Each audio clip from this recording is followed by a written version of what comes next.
Hello there guys! For today's video, I'm going to show you how to apply texture in your logo design using Photoshop. And also, we will dive deeper into using Paint Bucket tool, applying stroke on our logo, creating a clipping mask, and changing its blend mode. So let's get started! So here in our canvas, I opened here a document from the logo that we created before, and it's this logo. By the way, you can watch the video up here. Just click on the link, and you will see this logo is very simple without a color.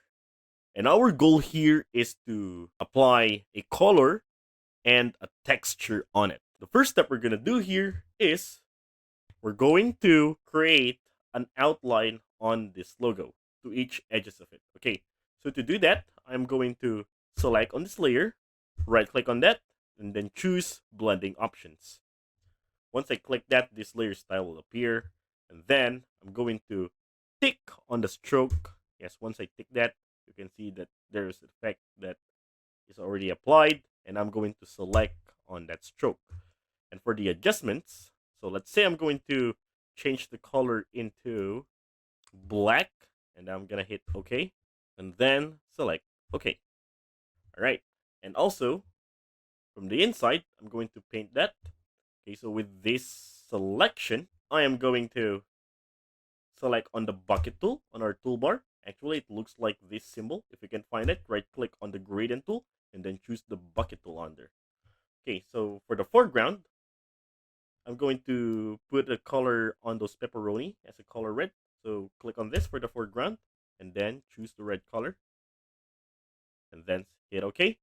And then paint on those pepperonis. Alright, the next step here, I'm going to color those crust, color yellow. So again, click on the foreground. Let's use an orange bit color like this. It's the color of a crust. Let's make it more brighter a bit. Yes, and hit OK, and then paint on this.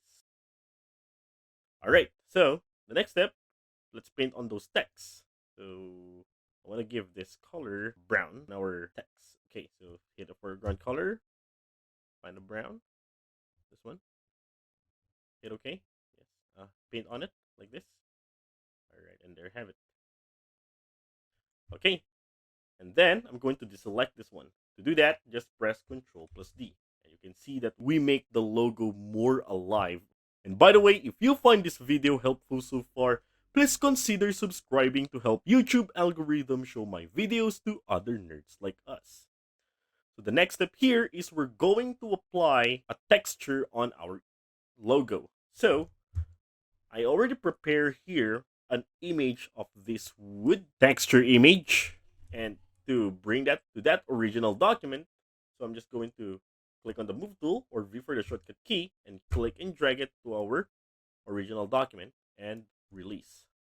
All right, so now we already have this image, but you can see that this wood image is too big, so let's decrease that. Do that, select it on that layer, press Ctrl plus T for the transformation command, and then for the sides, let's find for it, and then click it and drag it in to decrease the size. And now I'm going to make this one fit enough on our logo. So like this. The next step here is we're going to create a clipping mask. So with this wood layer selected, right click on it and then choose create clipping mask. So once I did that, you can see that the texture of that wood image is already applied on our logo. So, but I want to pop out those color of our image. So to do that, let's now change the blending mode. With this wood layer selected, click on this one, change the blending mode to overlay. Okay, or you can also hit soft light for here, right? So yeah, so I'm good with overlay for this tutorial. Okay, and there we go. We already make this video more alive. And that is how to apply texture in your logo design using Photoshop.